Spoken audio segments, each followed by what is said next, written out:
दिल्ली 13 अगस्त 2025 बुधवार। पंजाब केसरी संपादकीय आदित्य नारायण चोपड़ा जी का लेख है। पाकिस्तान, अल्लाह, आर्मी और अमेरिका। एक अंग्रेजी की कहावत है, अगर इच्छाएं अश्व होती तो हर भिखारी सवार हो जाता। इच्छाएं सचमुच इच्छाएं हैं, अश्व नहीं। परंतु हमारा पड़ोसी देश पाकिस्तान फिर भी आजकल सवार बना हुआ है। उसके पास उन्माद नाम का एक खतरनाक नस्ल का घोड़ा है, जिसकी सवारी आज पाकिस्तान फिर कर रहा है। अपनी ओछी हरकतों के कारण यह मुल्क टूटकर दो फाड़ हो चुका है। आज भी वह कई टुकड़ों टुकड़ों में बंटने का इंतजार कर रहा है। कारण वही है, हिंसा, घृणा, अन्याय और उन्माद। हर देश में भीख का कटोरा लेकर जाने वाले पाकिस्तान ने अभी सही रास्ता अपनाया होता और भारत के महत्व को समझा होता तो शायद बात बन जाती, परंतु उसे आज तक होश नहीं आया। पाकिस्तान ने बंटवारे के बाद से ही उन्माद की फैक्ट्री खोल दी। हर नस्ल के और हर तरह के आतंकवादी वहां पलते रहे हैं। हाथ में AK-47 और होठों पे नाराए तकबीर। यही यहीं तक है उसकी दुनिया सीमित हो गई, जिसके परिणाम स्वरूप आतंकवाद, पाकिस्तानी सेना और ISI एक दूसरे से मिलकर शैतानों की टोलियां तैयार करते रहे हैं और भारत में खून की नदियां बहाते रहे हैं। पाकिस्तान सेना ने हमेशा ही वहां के लोकतंत्र को अपने बूटों के तले रौंदा है। वहां के सेनाध्यक्ष कई बार राष्ट्रपति बने बैठे, चाहे वह याहिया खान हो, जियाउल हक हो या परवेज मुशर्रफ। सेना के जनरलों ने वहां के संविधान को बार बार बदला है। इतिहास साक्षी है कि हिंसक जनरलों ने उन्माद के घोड़े पर सवारी तो की, लेकिन उसका हर्ष क्या हुआ यह सब जानते हैं। आज भी ऐसा ही पाकिस्तान का सेनाध्यक्ष असीम मुनीर उन्माद घोड़े पर सवार है। पाकिस्तान की राजनीति में 3A यानी अल्लाह, आर्मी और अमेरिका बहुत महत्व रखते हैं। अक्सर कहा जाता है कि ये तीनों ही पाकिस्तान को चलाते हैं।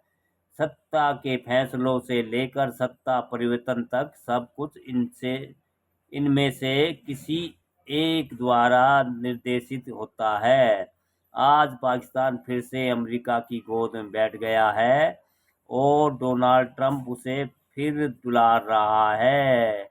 आसिर मुनीर अपने पूर्व के जनरलों की तरह ही व्यवहार करने लगे हैं और तिकड़म भिड़ाकर ऑपरेशन सिंदूर में मुंह की खाने के बाद भी फील्ड मार्शल की उपाधि ले चुके हैं।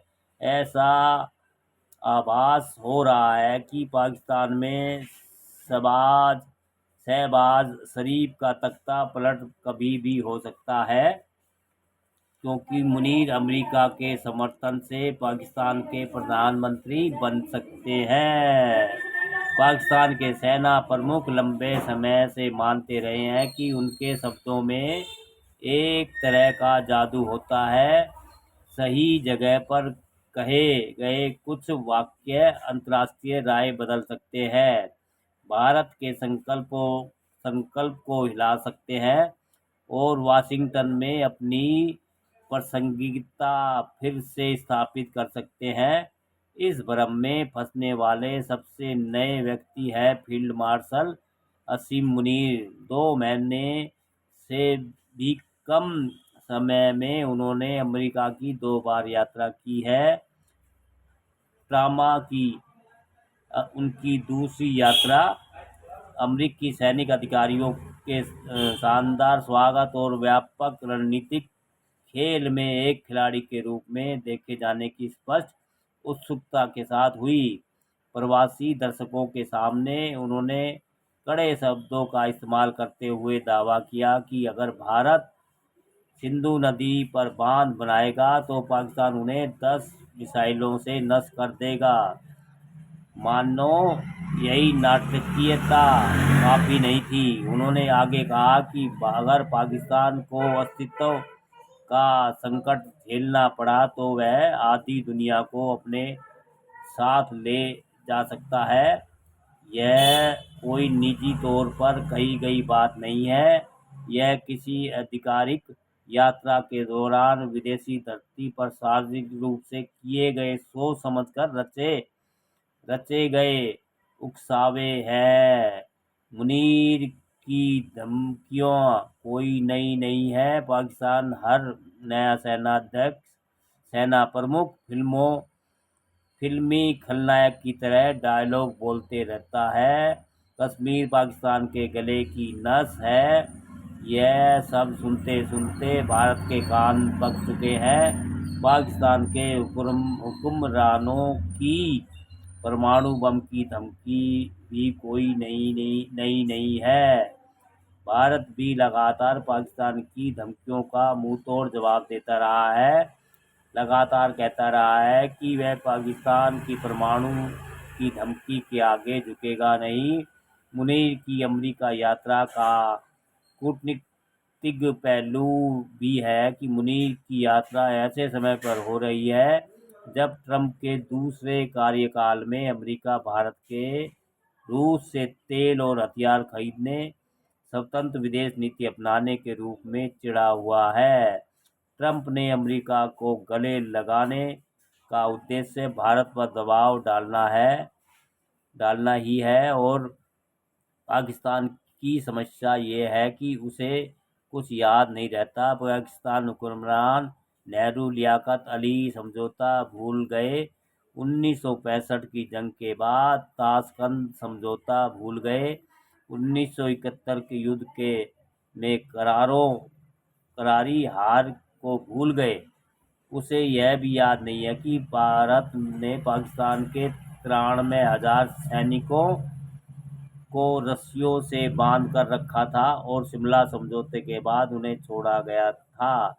असीम मुनीर अपनी इच्छाओं के चलते पाकिस्तान को अमेरिका के हाथों में गिरवी रख रहे हैं और पाकिस्तान को गले लगाने के पीछे अमेरिका की अपनी व्यवस्थाएं हैं। इसलिए वह लगातार पाकिस्तान पर डॉलरों की बरसात कर रहा है। वास्तव में पाकिस्तान ऐतिहासिक रूप से अमेरिका सहायता प्राप्त करने वाले शीर्ष देशों में से एक रहा है। हालांकि पिछले कुछ वर्षों में पाकिस्तान को अमेरिकी सहायता में भारी गिरावट आई है, खासकर 2019 के बाद से जब तत्कालीन राष्ट्रपति डोनाल्ड ट्रंप ने आतंकवाद को रोकने के लिए पर्याप्त कदम नहीं उठाने के लिए इस्लामी देशों पर हमला बोला था।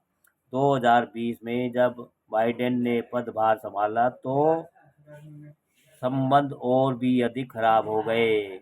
यह इस तथ्य से स्पष्ट है कि बाइडेन के राष्ट्रपति बनने के बाद इमरान को पारंपरिक फोन कॉल तक नहीं मिली।